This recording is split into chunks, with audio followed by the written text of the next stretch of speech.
Hello student, আজকে আমি নিয়ে এসেছি আসাম ক্লাস সিক্সের ইংলিশ সাবজেক্টের যেটা চ্যাপ্টার 2 দ্য গোল্ডেন টাচ, এটার সেকেন্ড পার্ট কোয়েশ্চেন আনসারের। তো এই চ্যানেলটি সাবস্ক্রাইব করে নেবেন আর এই ভিডিওটি খুব বেশি শেয়ার করবেন। এই কয়েকদিন আমি খুব বেশি বিজি ছিলাম, সেই জন্য ভিডিও বানাতে পারিনি। এখন থেকে ভিডিও রেগুলার থাকবে, তো এই চ্যানেলটি সাবস্ক্রাইব করে নেবেন। আর কোন বিষয়ে ভিডিও লাগে আমাকে কমেন্ট সেকশনে কমেন্ট করবেন। তো নাম্বার 5 দেখুন, আগে আমরা কোয়েশ্চেন নম্বর 1 থেকে 4 পর্যন্ত করেছি, এখন 5 থেকে করব। Arrange the jumble sentence in the proper order to get the summary of the story the golden touch. তো এখানে জাম্বল মানে কি, উল্টাপাল্টা দেওয়া আছে এখানে এই যে বাক্য। তো প্রপার অর্ডারে আমাদের দিতে হবে, যাতে এই যে চ্যাপ্টার যে স্টোরি আছে দ্য গোল্ডেন টাচ, এটার সামারি বোঝা যাবে। তো rewrite the sentence in correct order, begin some of the sentence with then, after that, next and finally to show how the events happen. তো এইভাবে লিখতে হবে। তো নাম্বার 1 দেখুন, Midas learn to be happy with what he had. তো এরকম দেওয়া আছে, এটা এখানে বক্সের মধ্যে লিখে নেবে। তো এখানে দেখুন প্রথম যেটা 1, এটা হবে 11 নম্বর। 2, 8 নম্বর। Midas quickly went to the driver and washed his hand, এটা 9 নম্বর। এরপরে দেখুন, Midas always want more gold. তো এখানে দেখুন নাম্বার 4 যেটা আছে, দেখুন Midas quickly went to the river hand, এটা 9 নম্বর। এরপরে Midas always wanted more gold, এটা 1 নম্বর 1। His daughter came back to life, এটা 10 নম্বর 10। এরপরে a divine spirit mad king Midas one day, এটা 2 নম্বর। তো এভাবে দেখে নিন, সব দেওয়া আছে 6, 7, 3, 5, 6। তো এগুলি লিখে নেবে। এখানে লিখতে একটি তোমাদের জন্য আমি টাস্ক দিয়েছি, যখন লিখবে যেমন মিডাস লার্ন টু বি, আচ্ছা প্রথম আমরা দেখে নিই 1 নম্বর। Midas always wanted more gold, তো এটা 1 নম্বর। এরপরে দেখুন নাম্বার 2 কী আছে, দেখুন এ ডিভাইন স্পিরিট, দেখুন দেন লিখবে, then a divine spirit met King Midas one day. তখন এদিকে আমরা দেখুন after then, after that, next and finally, এরকম লিখে লাস্টে ফাইনালি লিখবে 11 নম্বর।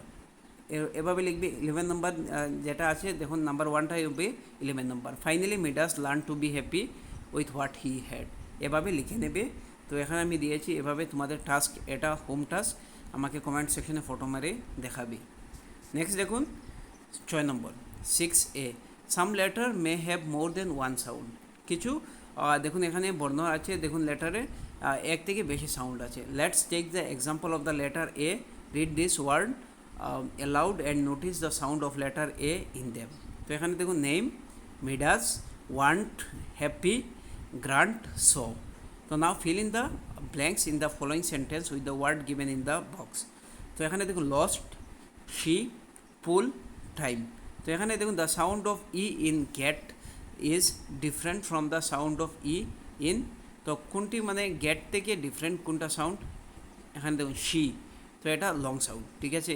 এখানে ইটি, এটা হবে শর্ট সাউন্ড। দেখুন নেক্সট দেখুন the sound of I in king is different from the sound of I in time. তো এখানে ডিফারেন্স বুঝে যান। The sound of O in gold is different from the sound of O in lost একদম short form. Next দেখুন number 4, the sound of U in turn is different from the sound of U in pull, এভাবে লিখে নেবে। Next দেখুন let's learn some grammar, কিছু আমরা grammar শিখি। Read the following sentence and notice the underline word. He constantly looked for ways to get money and gold. তো এখানে দেখো ইডি লাগানো আছে। এরপরে he treated the divine spirit very well. এরপরে he wanted the taste of magical power, the divine স্পিরিটের granted the king his wish, he rush to the place. তো এখানে দেখুন সব যেটা আন্ডারলাইন আছে এখানে ইডি লাগানো আছে, মানে এটা past form. The sentence given above refer to the action that happened before, আগে যা হয়েছে। এরপরে দেখুন এখানে all the sentence talk about action that happened before. যে কোনো বাক্য যেটা মানে বোঝানো হয় যে অ্যাকশন, যেটা কার্য আগে হয়েছে। দেখুন when we talk about event or action that took place at definite time in the past, এটা অতীতে কোনো এক সময় হয়েছে। We used verb of the simple past tense, তো এখানে আমরা সিম্পল পাস্ট টেন্স এটা ইউজ করব। In simple past tense of verb we say, দেখুন হোয়াট উই ডিড, ইয়েস্টারডে। তো এখানে ডিড বলা হয়েছে, যদি প্রেজেন্ট ফর্মে আমরা বলতাম তাহলে ডু বলতাম, ঠিক আছে। Or last week or even a long time ago. We use the second form of the verb by adding D or ED.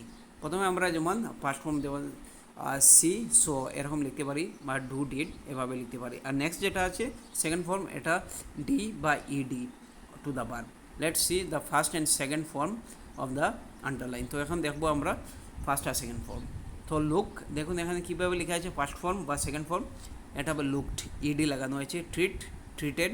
Want, wanted. Grant, granted. Rush, রাশড।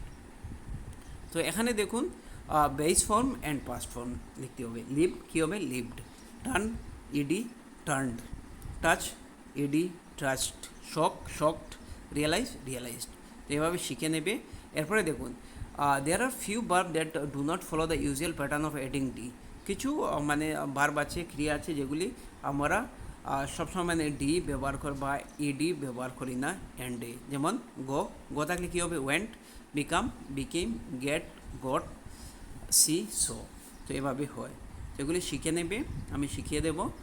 Number C দেখুন, read the paragraph to fill in the blank with the simple past tense. এখানে দেখুন king Midas, want আছে, wanted হবে। To be the richest king, so he wished, উইশের সাথে ED লাগানো হয়েছে। For the power to turn everything, he touched into gold. The divine spirit granted him his wish. Midas touched A stone and it turned into gold. The princess also turned to a statue of gold when the king hugged her. Slowly he realized that everything he touched turned into gold.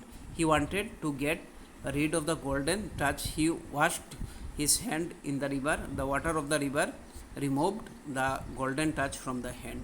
এখানে দেখুন এগুলি লিখে নেবে, সব জায়গায় ED লাগানো হয়েছে। 8 number, let's reads an extract from the science fiction. তো এখানে দেখুন, professor Ramanuj built a time machine shape like a giant clock. এরপরে দেখুন, we stepped inside, held hand and pressed the go button. We set the time control for March 2040 and vanished suddenly. We landed on the red planet surface. We collected sample plant flag and explored different areas. Our time machine beeped, signaling departure. We bid farewell to Mars, returning to our own time with even more question. তো এটা time মেশিনের বারে বলা হয়েছে। তো have you ever read science fiction? তোমরা কোনো দিন মানে কোনো সায়েন্স ফিকশন পড়েছ, বৈজ্ঞানিক গল্প? তো এখানে দেখুন কিছু নাম লিখতে হবে, যেমন Astrosaurs by Steve Cole, the time machine by H G. এরপরে দেখুন Frankenstein by John Scieszka, aliens for breakfast by Jonathan Etra. তো এই জন্য এতটুকু আজকের জন্য। Thank you so much. এই ভিডিওটি শেয়ার করবেন, এই চ্যানেলটি সাবস্ক্রাইব করে নেন।